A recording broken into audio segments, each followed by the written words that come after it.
Welcome to the AGD webinar 2025 Fellowship Exam Myths, Misconceptions, and Must-Know Facts presented by AGD staff member Christine Abed-Conchola. Tonight's webinar will be presented by Christine Abed-Conchola. Christine Abed-Conchola, BA, MA, PhD candidate, is the AGD Manager of Examinations and Self-Instruction. She has been in this position for over 25 years, working with the Examination Council and its committees to develop the annual fellowship exam and study materials. Chris, the microphone is yours. Thank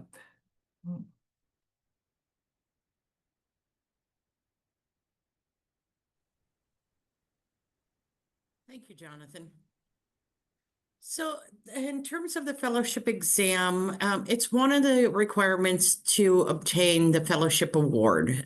This award has been around forever, as it shows on the screen, and is often misunderstood. So today we're going to be looking at how the exam is constructed, factual information regarding the exam, how to prepare for the exam, and how to prepare yourself for testing day. Again, my name is Chris Abed-Conchola. I've been with the AGD for over 25 years. I'm a doctoral candidate at Loyola University in statistics and research with an emphasis in test design. I also work with the exam council and committees to develop and score the fellowship exam annually, in addition to developing the fellowship exam study guide, supplement, and any other study materials that the AGD produces. I also work with the Self-Instruction Committee to help develop exercise for the journals, General Dentistry as well as Impact. And I also support the day-to-day activities for the program. Lastly, I work with Region 17 to develop the fellowship review course for the national office, and that's for the scientific session as well as in the fall. So in terms of the fellowship exam, a new exam is developed each year. It's a team of general dentists that represent a broad spectrum of AGD membership. So we have private practice, we have military, we have academia, and using a combination of their clinical and academic experience, knowledge, and various expertise, as well as reference books and periodicals, the committee begins to work on the next edition of the exam weeks after the previous exam has been administered. So in terms of the fellowship exam, to be eligible to sit for the exam, you have to be an active AGD member for at least 7 days, and you must provide a license number as well as a state when applying to sit for the exam.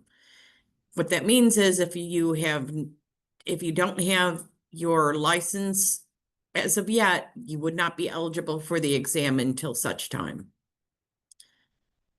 For the exam, there are 2 different ways that it's administered. One is a paper and pencil version, and one is a computerized version. So the paper and pencil version is administered twice a year, once at the scientific session and one at the fall review course. This year it will be held in Montreal, Canada for the scientific session.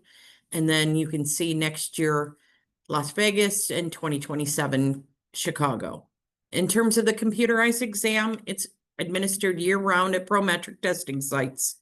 Each version of the exam, meaning each annual exam, is available for a period of 15 months. So each exam becomes available on October 15th.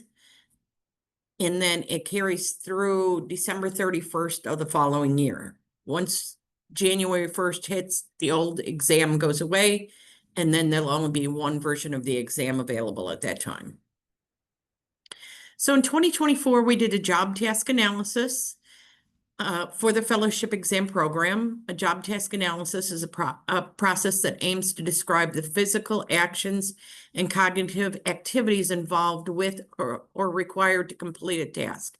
What that means is that a job task analysis is looking at the fellowship exam program to make sure that it is hitting all aspects of dentistry and is testing in appropriate areas. So as a result of the job task analysis, revisions were made to the blueprint of the exam for 2025, as well as the study materials and content outline. And the overall changes that occurred, there were no changes to the actual disciplines. However, the overall question count per discipline has been updated, as well as subcategories of these disciplines. In the past, the subcategories for the dental disciplines have been one word subcategories, and now they're actually sentences. So for more information regarding the updated content outline, if you'd like a copy for yourself, if you go to the AGD website and go to the study guide information and click on it, you'll be able to find that information.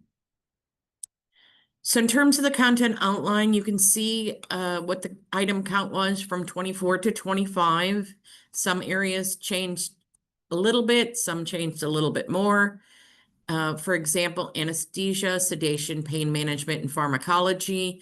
Last year, there were 18 questions in that area. For the 2025 exam, there are only 17.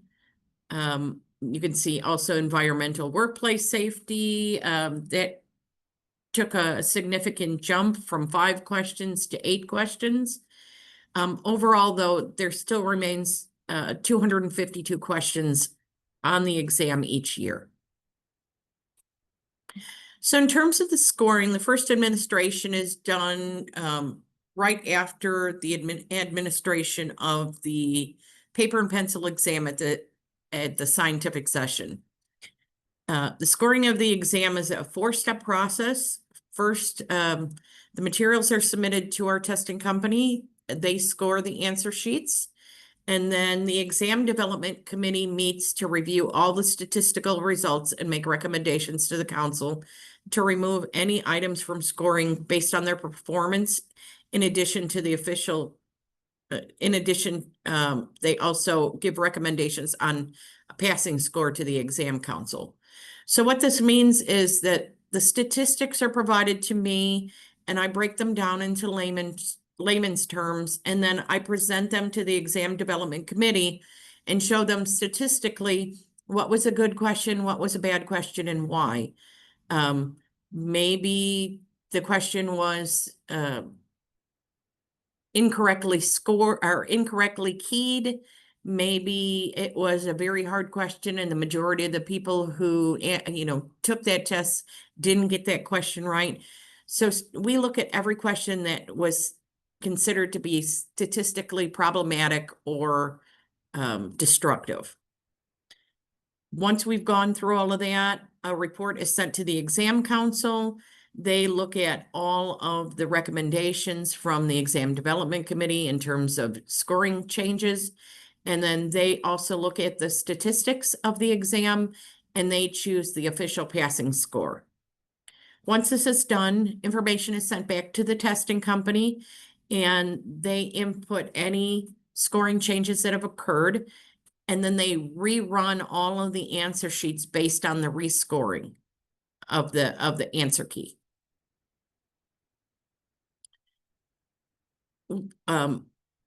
Quickly, once that happens, they send us back the score reports for everyone who sat for the exam, and then that information is sent out to you.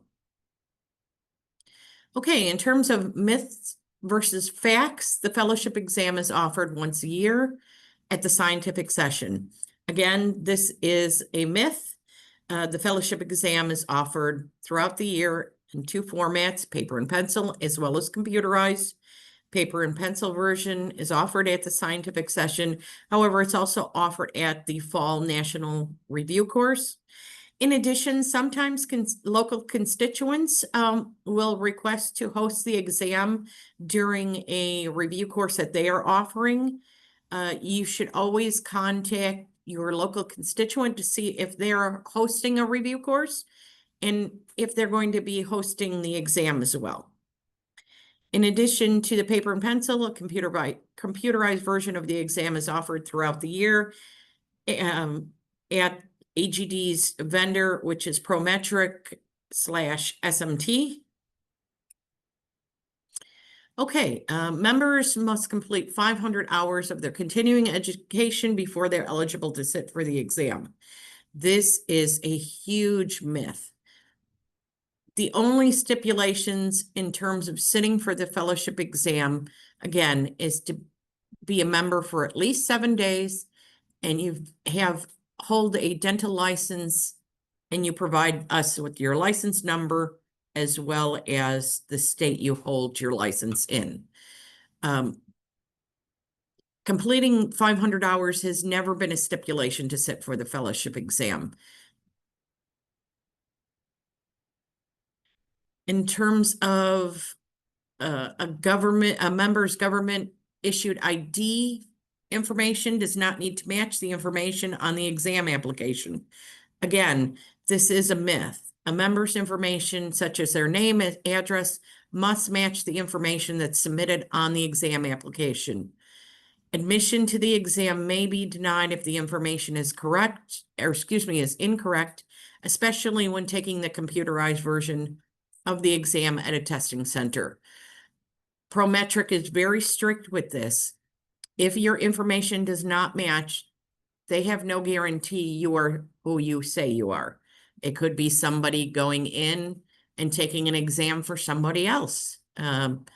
So they require that all information is correct.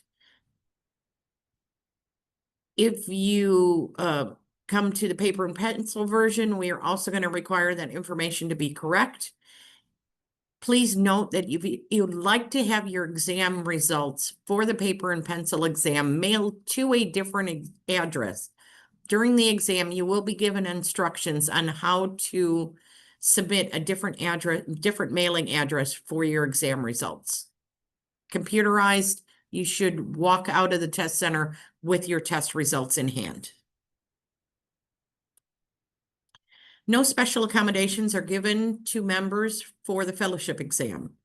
Actually, the AGD does follow ADA guidelines. Special accommodations, requesting special accommodations have to be done in a particular order. One, you have to submit a letter to the AGD requesting special accommodations at least 60 days before the test exam registration deadline. 2, provide documentation from a qualified professional, meaning a physician, psychologist, or a counselor. And they have to be someone who's currently treating you within the last 5 years. What this means is if you were diagnosed with ADHD or dyslexia, something like that as a child, you cannot submit the paperwork from your diagnosis when you were a child. You have to have someone who is currently treating you. They have to verify your condition, and they have to specify what type of specific assistance you require. If it's required additional time, if it's a private room, if it's a reader, all of that needs to be specified by the qualified professional. Again, physician, psychologist, counselor. The AGD member themselves cannot request special accommodations without a qualified professional, and the qualified professional has to tell us what the special accommodations are going to be. Please note that the AGD does reserve the right to authorize the use of auxiliary aids or modifications in such way to maintain the integrity and security of the exam process. It should be also noted that if you are a dentist who is pregnant or is nursing, you can actually request special accommodations. Your OBGYN would have to send in documentation on your behalf and indicate what your special assistance would require, meaning that if you're nursing and you need to go out and pump, we can give extra time for that. However, again, we do need documentation from your OBGYN to do this. The fellowship exam consists of 400 questions and is 6 hours in length. In 2008, that was the case. In 2009, the fellowship exam was actually reduced to 252 questions and 4 hours in length. It is best to sit for the fellowship exam with little to no preparation. Actually, this is incorrect. We have been doing a survey for the last 20+ years. For those who sit for the paper and pencil exam, they're given a survey immediately following the exam, asking them how they prepared for the exam. As a result of this, it's been shown that the average prep time for members preparing for the fellowship exam is 40 hours. Again, this is based on 20+ years of survey information. So keep in mind that these are your fellow AGD members that are providing you this information. So 40 hours to prepare for the fellowship exam. Members are penalized for guessing on the fellowship exam. Again, this is incorrect. Members are not penalized for guessing, and therefore you should take every precaution to answer all of the test questions. My recommendation, if you are running behind on finishing the exam and you get to the last 5-10 minutes of the exam, you know you're not going to finish, take the opportunity to fill in answers until time is called. It's better to have a 25% chance of getting the question correct as opposed to having no chances of getting it correct. Members can sit for the same exam of the fellowship exam if they are not successful with their first attempt. This is incorrect. Members are only allowed one attempt per each version of the fellowship exam per the exam policy. This has been a lifelong policy for the exam program. You're only allowed one attempt.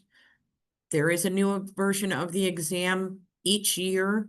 So if you are unsuccessful passing, say, the 2024 exam, you would have to wait until 2025 to take the 2025 exam. Members need to correctly answer 75% of the exam questions in order to pass the exam.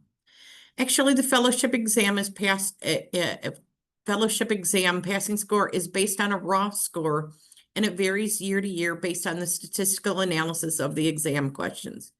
What this means is that the fellowship exam is graded on a curve. You have to keep in mind that there's some years where you have people who, the majority of them, do really, really well, and the passing score will be higher. Then you have years where you have several people who sit for the exam who have not passed, who have not succeeded, and therefore that will bring down the passing score. Please keep in mind that when you do get your raw score, do not convert it to a percentage score. Say your passing score is, 142 for the exam, and you convert it and you say, okay, it's 75%. I was successful. Well, if the overall passing score was 146, you were not successful. So again, passing score is a raw score. Keep that in mind. Members can earn up to 25 hours of continuing education by passing the exam. Actually, there is no CE awarded for passing the exam. There's never been any CE awarded for passing the exam.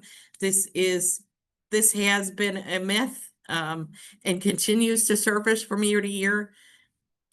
You can earn CE hours for submitting the practice test from the study guide, things of that nature, but you do not get it for passing the exam. A member's fellowship exam score will expire after 3 years if that member has not earned his or her fellowship award during that 3-year time period. Actually, the fellowship exam results do not expire.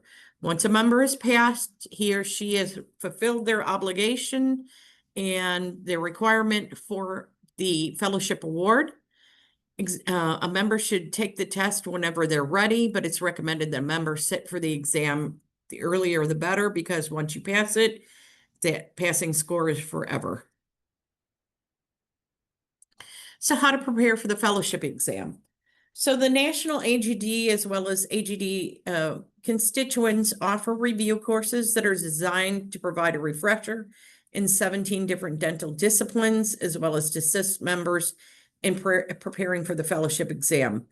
Keep in mind that the review courses are to aid you in your study preparation, but there's no guarantee that if you only prepare using the review course that you will pass the fellowship exam.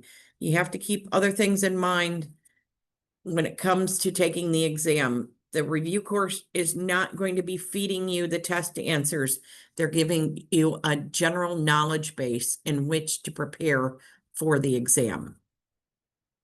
Another way to prepare is to utilize the AGD study guide. By taking the practice test, you will find that once you go on the electronic version of the exam of the study guide, there are tabs at the top of the page that say questions, answers, critiques, and references. So if you click on the question section, you'll see all of the study guide questions that are on the practice test. Fill in the bubbles. When you get to the 100th question and have completed it, a submit button will appear at the bottom. Click on it and your answer sheet will be submitted to membership, and then membership will award you 15 hours of continuing education for submitting the practice test. Please keep in mind, though, that regardless of how many editions of the study guide you purchase, you are only allowed 15 hours one time. So if you submit practice test for every edition of the study guide that you've purchased, you will only receive a total of 15 hours. So once you've taken the practice test, you can break down your score and it will show you where your strengths and weaknesses are in regards to the disciplines. By doing this, it'll show you where you need to focus more of your preparation when it comes to preparing for the exam. You can also review the dental textbooks that are available. You can find those, a list of them in the reference section at the back of the study guide, especially in those areas where you feel like you need to strengthen your preparation for it. Another item, there's a product out there called Dental Decks, and they're dental flashcards. They were developed to help prepare dentists for the national board exam. It's also a good source of for a refresher of information. And if you've never seen the dental decks, they're actually broken down kind of like Pictionary or Trivial Pursuit. There's individual boxes. So say you need to focus your studies to improve in like endodontics, there will be a box of endo questions that you can take out and prepare. Once you're done with that, if you need to go to a different area like restorative or pediatrics, you can go and pull those boxes and prepare that way also. Lastly, it's always recommended to study with a friend or in a study group.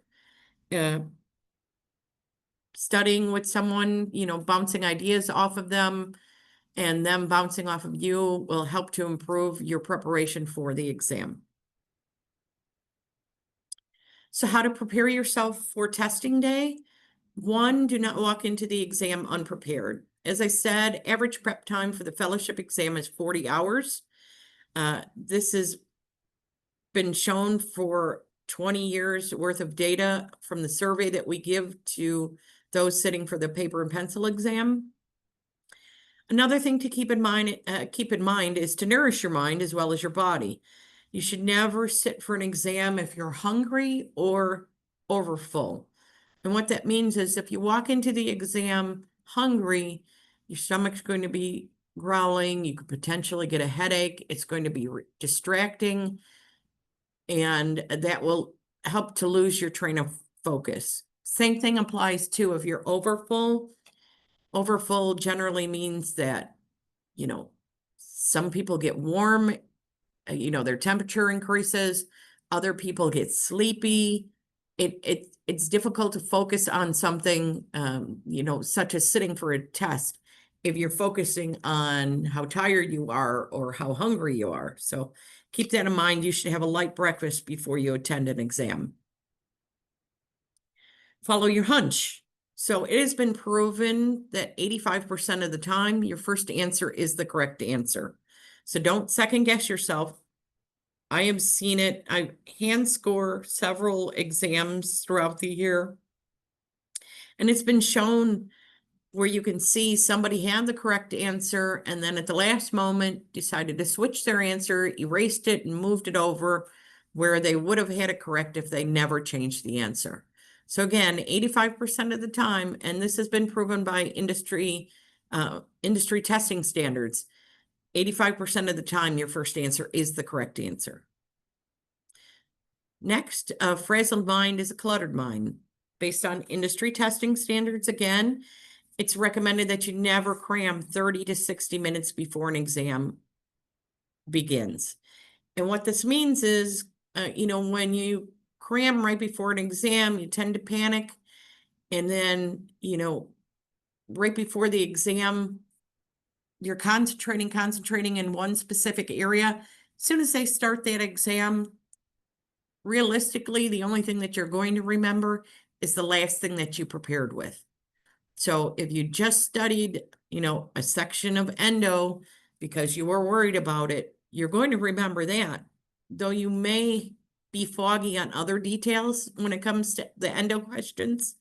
So keep in mind, try not to cram the last 30 to 60 minutes. Deep breaths and remaining calm is your best practice. And okay, before you sit for the fellowship exam, you must have a government issued picture ID or a passport to check in for the exam. Again, your name and address must match the information that you provided on your exam application. Documentation is needed for any type of name change. Say you were recently married and your name changed, but you haven't changed your state ID, driver's license, passport. You need to bring us documentation to show that you've had a name change. Okay. In terms of electronic equipment, it's strictly prohibited in the testing room. That means iPhones, any type of cellular phone, any type of iWatch or electronic watches, computers, of course, are not allowed. If you still use a PDA or a pager, those are not allowed, as well as calculators. None of those are allowed during the exam. We will ask you to check in all of your electronic equipment before the exam starts. If you're at a Prometric testing site for the computerized exam, they will ask you to lock all of your equipment in a locker before the exam starts. If you are at the paper and ink pencil exam, you do not check in your electronic equipment, and during the exam, that electronic equipment goes off, such as your phone rings, something happens and it comes up on your iWatch. Unfortunately, we will pull your exam and null and void it. This is strictly prohibited as it is a risk to test security. Okay, next, the AGD will provide pencils and earplugs. We always try and keep the room as quiet as possible. We try and keep the room away from all other events at the scientific session, as well as the fall review course. If there is something else, another event going on,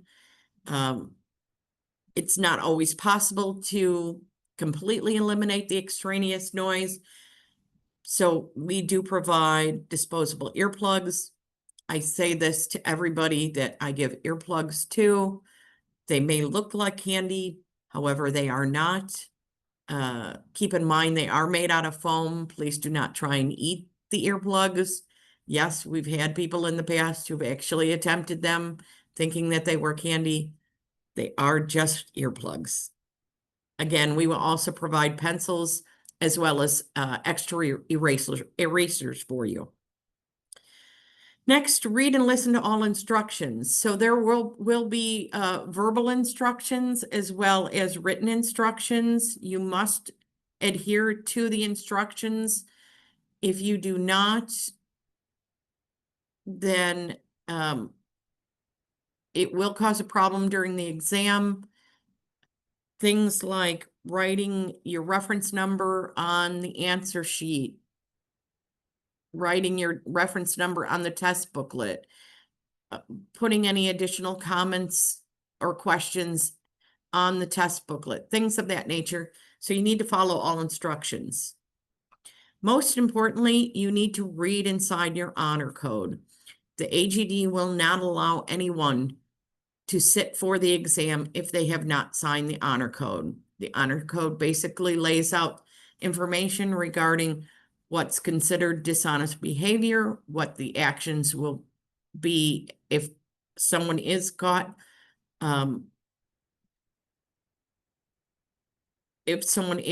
not following,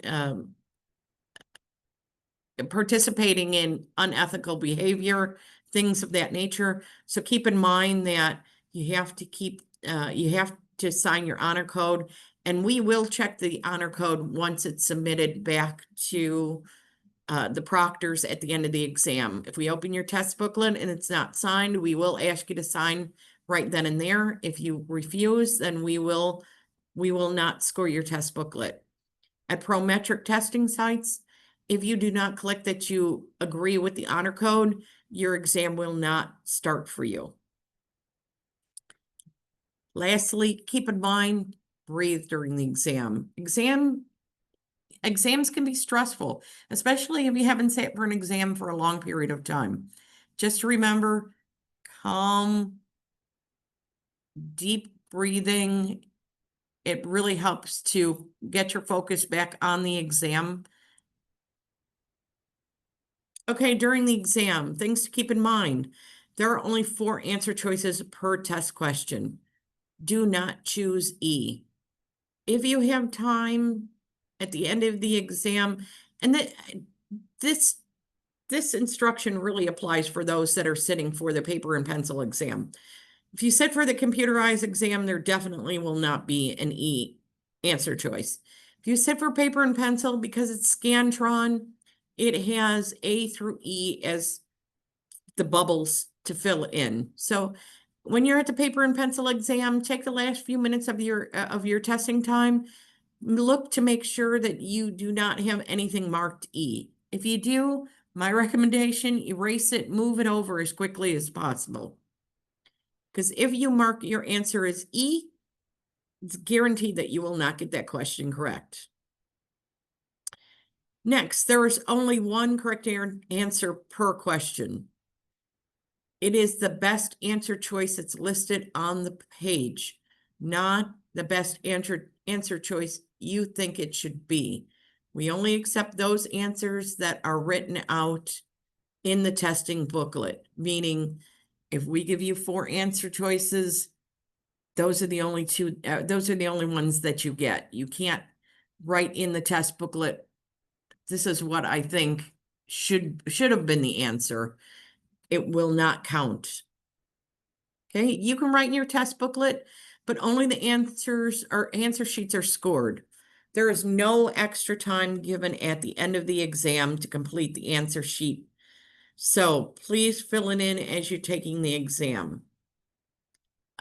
This has been the case for the last 4 years. At each testing, at each paper and pencil exam, we've had a member who has filled in all the answers in the test booklet, and then thought that they were going to be given extra time once the exam period ended to fill in their answers. Unfortunately, the exam council has a very strict policy on this. They will not allow you to fill in the answers. Whatever is on the answer sheet, that's what would be scored. So keep that in mind. Again, there's no penalty for guessing. Please take advantage of this. Make sure that you fill in all of the answers as quickly as possible and before the end of the exam. Next, move on, don't linger. What this means is that the amount of time that you spend on a question that you consider to be hard, you probably could have answered 2, 3, 4 other questions that are you considered to be easily answered questions. So keep that in mind. If you're struggling with a question, just mark it, a little dash mark or something next to it, so you can go back at the end of the exam and answer that question if you have time. Don't waste too much time on one particular question. In terms of comments and questions, they are encouraged. Let the exam council know what you're thinking. What this means is that every time someone submits a comment or a question regarding one of the test items, say you didn't agree with the answers, and you think that there might be a possibility of 2 different answers being correct. If you write in the test booklet, either on the inside cover, the back cover, wherever you can, the question number and what your comment or question is, the exam council will look at this and consider this when scoring the exam. Please note, do not write a test question on the cover and then put nothing next to it. You have to include a comment or a question, something that has significant meaning. You cannot submit it and say, I had a question about question 17. I didn't understand, or, the grammar on this question is incorrect. That's not a legitimate reason for a test question to be rescored or thrown off an exam. Please back up why you're questioning an item. After the fellowship exam, please do not linger outside the testing room. We make every adjustment for you to have a quiet testing room.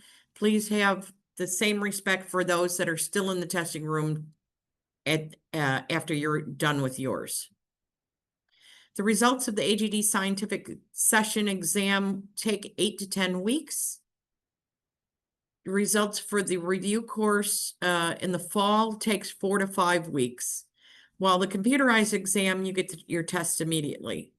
The reason why the scientific session test results take so long is at the beginning of this webinar, we talked about the 4 steps of scoring. Those take a significant matter of time.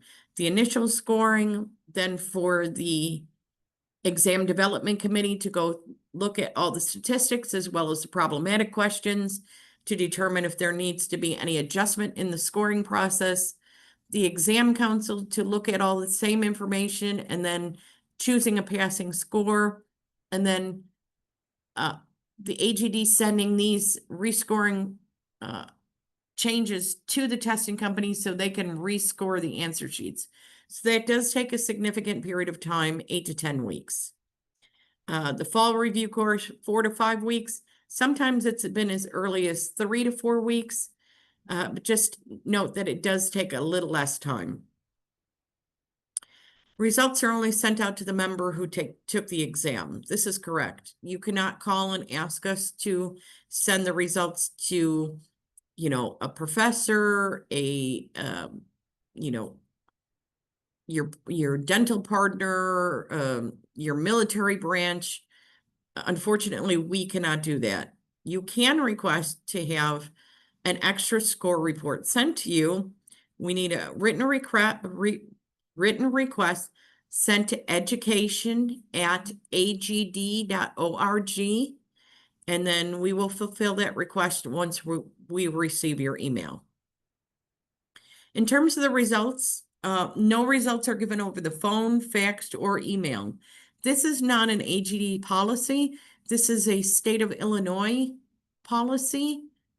The national office is located in Chicago, Illinois, and per the state's guidelines, we cannot give results over the phone, faxed, or emailed.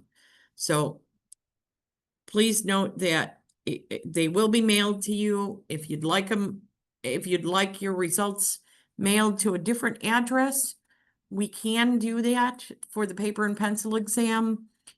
Once you're in the paper and pencil exam, once you check in for the test, you'll be given a reference card that will have your name, the reference number, your address. During the exam, we will let you know that if you would like your test results to be mailed to a different location, turn your reference card over, write that new address on the reference card, and then at the end of the exam, when you're submitting your test booklet as well as your answer sheets back to the proctor, hand them your reference card, noting that you have a different mailing address. We will make a note of this, update your information for your test results, and then send your test results to that new mailing address. Questions, comments, additional information? Again, my name is Chris Abed-Canchola. I'm the manager of self-instruction as well as the examinations and the review courses and all study materials for the AGD. I've been doing this for over 25 years. My contact information is on the screen. If I'm not available, Tatanika Glover, she's the administrative coordinator in the education department.